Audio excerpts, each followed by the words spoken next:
¿Qué tal? Un gusto para mí saludarte nuevamente. Soy la profesora Milagros Vilachá. Bienvenida, bienvenido a este video, a esta sesión, en la que voy a desarrollar la parte conceptual, teórica, de cómo es una función exponencial y cómo es una función logarítmica. Su definición, los casos, van a ser dos casos para función exponencial y dos casos para función logarítmica, ya vas a ver de qué dependen. Por supuesto, habrá una relación entre estas dos funciones y unos ejemplos que en la medida en que avance la sesión, te irás dando cuenta de que permiten darle mejor interpretación a todo esto. Algo bien importante, el concepto de función ya debe ser conocido por ti, igual que conceptos asociados a funciones. Dominio, rango, gráfica de una función, cómo se encuentra una imagen, etc. Eso ya es visto en cursos pasados. Si no lo conoces, probablemente se te dificulte un poquito algunas cosas por acá. Importante la función exponencial. Vemos hoy en día que está permanentemente apareciendo en las noticias, también en áreas como ciencias, economía, administración, se estudia muchísimo la función de tipo exponencial. Pero este video va a ir estrictamente a lo teórico, a los casos de ambas funciones, y ya luego en otro video haré ejemplos para dar diferentes tipos de función exponencial. Muy bien, comenzamos entonces. Comenzamos con lo que sería la definición de lo que es la función exponencial. Una función de la forma, de esta estructura, y igual o f de x, recuerden que es lo mismo, b a la x. Entonces aparece en color rojo algo que llamaremos la base de la función, que será una constante, pero debe cumplir esta condición. Ser un número positivo, eso significa ser mayor que 0, y además ser distinta de 1. Y x, que es la variable, va a ser el argumento, debe aparecer como el exponente. Eso es lo que le da el carácter de función exponencial. Ahora bien, como estudiante te puedes preguntar, profe, ¿y por qué la base no puede ser 1 o por qué la base tiene que ser positiva? Bueno, vamos a sacarte esa duda de encima. Si hipotéticamente la base valiese 1, la función sería y igual 1 a la x, en cuyo caso, pregúntate, siempre que yo le asigne a x cualquier valor, la respuesta siempre va a ser 1. Por lo tanto, no es una función exponencial, es una función constante. Su gráfica sería una recta. Para cualquier x obtengo la misma y. Luego, ¿qué pasaría si hipotéticamente tomamos una base negativa, por ejemplo, menos 2? Que en ese caso, esta x va a tener muchas restricciones, porque vamos a suponer que x valiese un medio.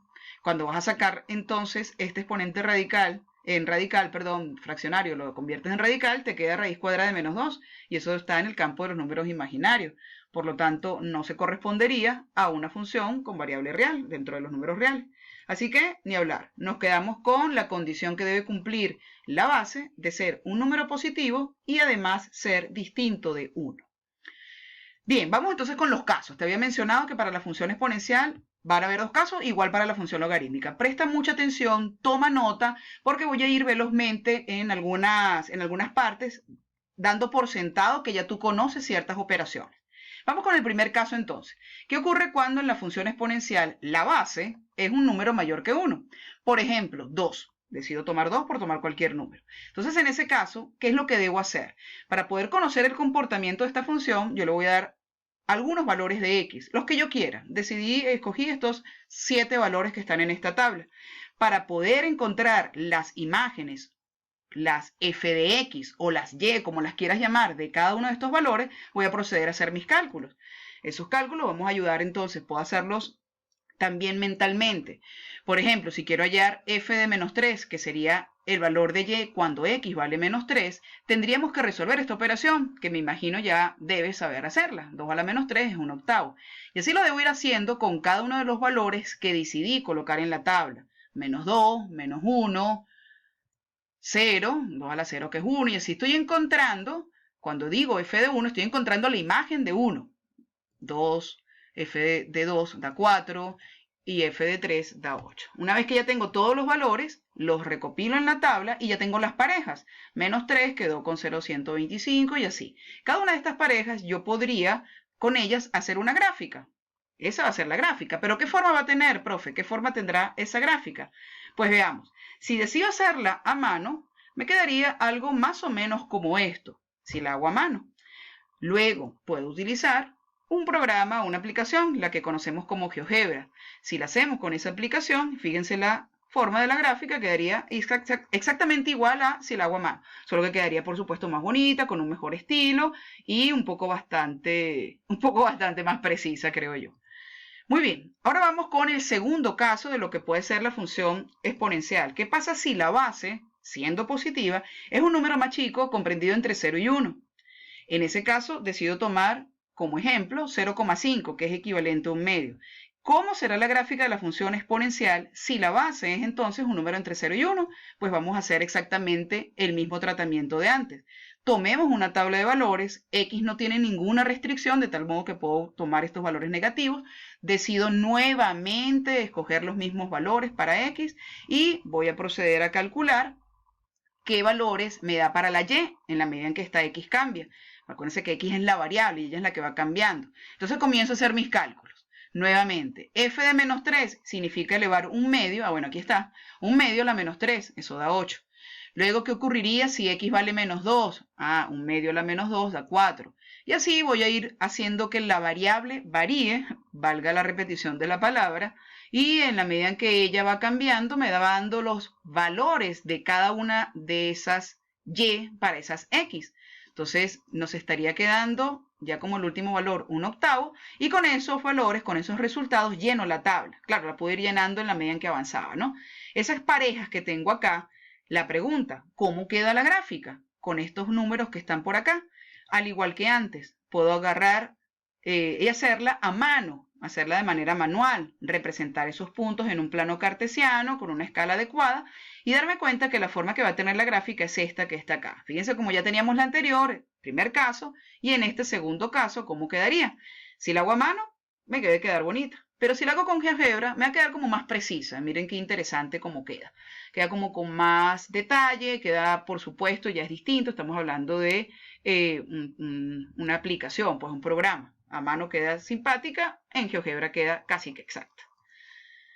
Bien, ahora vamos con lo que es la función exponencial y sus características, es decir, ¿qué recopilo de estas dos gráficas, de estas dos funciones? Bueno, vamos rápidamente a compararlas. Aquí traigo de nuevo las dos gráficas hechas en GeoGebra y que me doy cuenta, bueno, que si la base era un número mayor que 1, claramente veo que es creciente. Si la base era un número entre 0 y 1, veo que es decreciente. Algo que tienen en común ambas funciones es que el dominio, es decir, las x que yo puedo ir incorporando sin importar la naturaleza de la base, siempre va a ser todos los números reales. Cualquier x yo le puedo colocar aquí en el exponente. Pero ojo, el rango, que es el valor que ella devuelve, que se ve en el eje y, no van a ser todos los números reales, van a ser solamente los reales positivos. Fíjense que siempre los valores de y que dieron del lado positivo de la y. Algo muy importante. Estas dos características, sea cual sea la base, la función siempre va a pasar por 0, 1. Aquí está y aquí está. Sea cual sea la base, la función siempre va a pasar por el punto 1, lo que valga la base. Y sea cual sean los dos casos, la función siempre es continua. Estas preguntas me gustaría que te las hagas y las contestes cuidadosamente viendo la operación. Para poder continuar y avanzar, porque repito, esta es la teoría, pregúntate por qué está pasando esto. ¿Sí? Bien, ahora vamos con la función logarítmica. Vamos a ir un poquito más rápido porque ya pues conocemos de qué se tratan las operaciones. En teoría también conoces la definición de lo que es un logaritmo, conoces de qué se trata esa operación, pero vamos a verlo como función y igual logaritmo en base b de x. B es la base de ese logaritmo, también va a ser una constante y también debe cumplir esta condición igual que pasaba con la función exponencial. Positiva, que es mayor que 0, y distinto de 1. Y x, que va a ser el argumento, o la variable, tiene que ser un número positivo también y no puede ser 0. Cuidado. Si te haces la pregunta de hipotéticamente qué ocurriría si la base vale 1, esto no tiene tampoco sentido. Y si haces también una hipótesis de que b, es decir, la base sea un número negativo, tampoco tendría aquí ningún sentido para los reales. Por las mismas razones, siendo la interpretación. Entonces no le demos más vuelta a esto, seamos obedientes y respetemos las condiciones de lo que es la función logarítmica. Bien, ¿cómo serán los casos de la función logarítmica? Muy parecidos a los casos de la función exponencial. Parecidos, no iguales. Si la base es un número mayor que 1, por ejemplo, logaritmo en base 2 de x, pues vamos a hacer exactamente lo mismo. Tomamos entonces valores para x, eso sí, tomo valores positivos, decido tomar un decimal entre 0 y 1 para ver cómo se comporta y voy a ir pensando y haciendo los cálculos de esas imágenes, perdón, de esos valores para encontrar sus imágenes. Entonces los voy a ir calculando y los estoy colocando por acá. Si f vale 0,5, x vale 0,5, perdón, entonces la imagen es menos 1 y así voy con esos datos, lleno mi tabla y nuevamente surge la duda. ¿Cómo será la gráfica, profe? Pues la hacemos a mano o la hacemos con GeoGebra. Si la hacemos a mano, nos va a quedar así como más o menos, o sea, encontrando los puntos, quedaría una forma como esta. Si la hacemos con GeoGebra, quedaría bastante más precisa con los puntos tal como están acá. Tú decides. Y el segundo caso de la función logarítmica, nuevamente, igual que con la función exponencial, ¿qué ocurre si la base es un número entre 0 y 1? Por ejemplo, 0,5. En ese caso, nuevamente hago la gráfica buscando valores para x, decido tomar estos valores arbitrarios para llenar la tabla y encontrar las y de cada una de esas x, procedo entonces a realizar las operaciones. Busco f de un medio, 0,5 de 0,5, es decir, ¿a cuánto hay que elevar 0,5 para que dé 0,5? A la 1. Esas son las mismas operaciones que, repito, doy por sentado, ya sabes hacerlas. Ya sabes cómo se resuelve este tipo de logaritmo. Entonces, en la medida en que resuelvo estas operaciones, ya puedo entonces obtener, fíjense, todas estas son las x que están aquí, un medio, 1, 2, 3, 4, aquí están, y los resultados son sus respectivas y, son los que voy a colocar aquí en la tabla. La pregunta, ¿y cómo será la gráfica de la función logarítmica cuando ocurre esto? Cuando la base está entre 0 y 1. Pues veamos nuevamente, si la hago a mano, me va a quedar una forma como la que aparece acá, en color azul, pero si la hago con GeoGebra, miren qué bonita queda, ¿verdad? Con los mismos valores, es decir, siempre estos puntos puedes comprobar que son los que están dados en cada una de las tablas anteriores. Entonces, fíjate, ya tenemos dos casos entonces también para la función logarítmica. Vamos a ver las características comunes y las diferencias entre estas funciones. Esta es la función logarítmica. La primera diferencia, bueno, nos dimos cuenta de que cuando la base es mayor que 1 es una función creciente, pero si la base era entre 0 y 1 es una función decreciente, va bajando. Esa es una diferencia importante. Ahora bien, para ambas funciones el dominio no tiene más remedio que ser un número positivo, es decir, yo no puedo colocarle el argumento, sea en esta función o sea en esta función, un valor sino estrictamente positivo.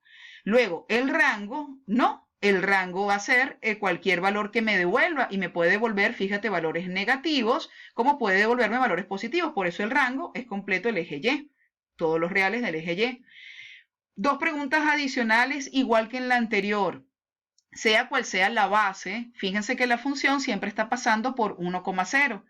Tanto para este caso como para este. Y también, algo bien interesante, la función siempre va a pasar por lo que valga la base, 1. Fíjense que aquí pasa por 0,5,1 y aquí pasa por 2,1. También respóndete esas preguntas porque son bien importantes y tienen que ver con la operación logaritmo como tal. Bien, para terminar, ¿cuál será la relación entre estas dos funciones, entre la exponencial y la logarítmica? Pues voy a tomar el caso de ambas donde la base era mayor que 1 y las llevo a una sola gráfica. Coloco una línea que por cierto se llama la recta y igual x, es una recta bien particular y fíjate, la función exponencial cuando la base es mayor que 1, fíjate qué forma tiene. La función logarítmica cuando la base es 2, dije 1, perdón, es 2, es esta forma que está aquí. Observen cómo una gráfica puede verse como la inversa de la otra. ¿Qué significa que es la inversa? Pues atención, que el dominio de la función exponencial, que eran todos los reales, pasa a ser ahora el rango de esta función logarítmica y viceversa. Lo que era el rango de esta función, que eran los reales positivos, pasa a ser ahora el dominio de la función logarítmica. Las hace inversa también el hecho de que si yo pudiera con esta recta doblar como una bisagra una función sobre la otra, se podrían solapar. Pero lo que me interesa de momento es que comprendas que son funciones inversas una de la otra. Una cambia el dominio con el rango de la otra. Bien, espero entonces con esto haberte ayudado. Un placer para mí haberles dado este resumen. Recuerden tomar nota y llevar todo a una ficha que puedas tener a la mano. Gracias por tu tiempo y Nuevamente nos veremos en un próximo video con más ejercicios.